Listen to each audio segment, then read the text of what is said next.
April 25 at ang scripture natin para sa araw na ito ay galing sa Genesis chapter 2 verse 16 to 17. And the Lord God commanded the man, "You are free to eat from any tree in the garden, but you must not eat from the tree of the knowledge of good and evil, for when you eat from it you will certainly die." Maligayang araw sa atin lahat. Ako si Elvin John Blambang. Itong aking daily devotion para sa araw na ito at ang tatalakayin nating paksa ay tungkol sa bakit mahirap magmahal at ano ang free will. So, tumako na tayo sa concept. So, free will is the ability to make real and meaningful choices, no? So, in the biblical sense, humans are responsible for their actions. So, kailangan isipin na free will is the ability to make a real and meaningful choice. Kagaya ng kukumpara natin sa robot, sabihin natin na patawanin mo ako, kasamahan mo ako, or kumanta ka para sa akin. Wala itong halaga, kundi dahil inutos lang natin ito. Hindi ito galing sa kanilang kusang loob, no? It is not a choice that they are made willingly. So it holds no value other than that they are forced. Kumbaga, so ang mga bagay na pinilit ay hindi totoo, no? So anything that is forced is often not true, no?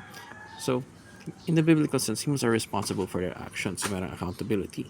So while God is sovereign over all, He created people with the capacity to choose, no? My choice, my ability na pumili na tama at mali, at especially to love, obey, or reject Him.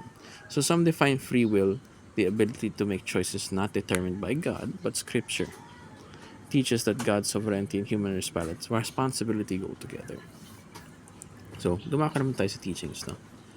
Free will is a sacred gift of God. So, binigay ito sa atin. Itong isang bagay na kung baga hinihiwalay tayo sa lahat ng mga animal, mga hayop na namumuhay sa mundong ito, mga ibang mga nilalang na ginawa dahil tayo ay may free will. We have the capacity to choose. We have the capacity to love, no?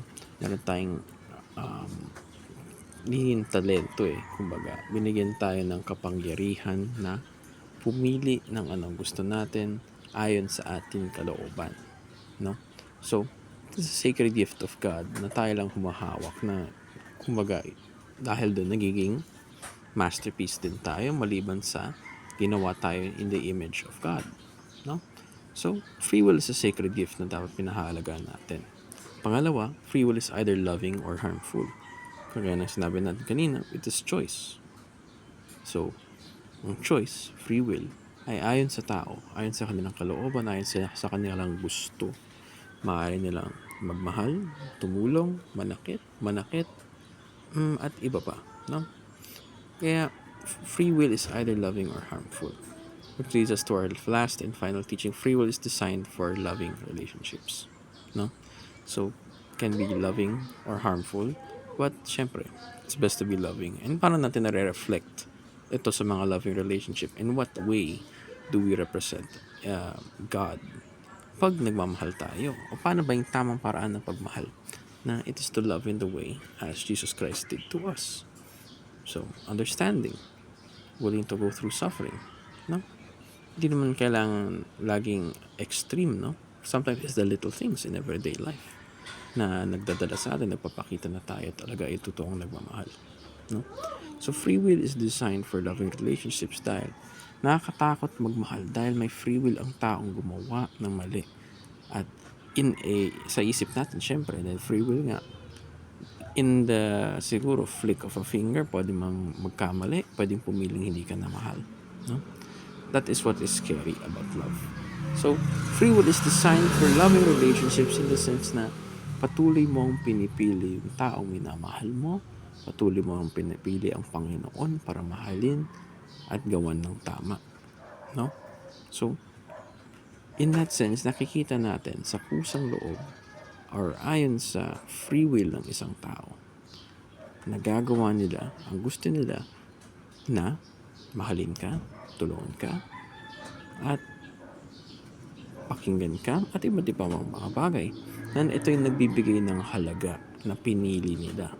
Isipin mo, 'di ba, sabihin ng tao na pumunta siya sa isang restaurant, siguro binili niya yung paborito mong food. Ayon sa gusto niya, dahil gusto niya kanyang tulungan, gusto niyang pasayahin ka. And this gives greater value in the sense kung robot, binigay yung favorite mo. No? It is programmed into them to do that. So there is no higher value. Whereas, we have the choice not to. We have the choice to reject. We have the choice to do something else. At kung ginawa natin ang isang bagay na alam natin na pwede tayong gumawa ng iba, that is what gives us the value of loving, as it is a choice. So, yun lamang. Salamat sa pakikinig at mabuhay.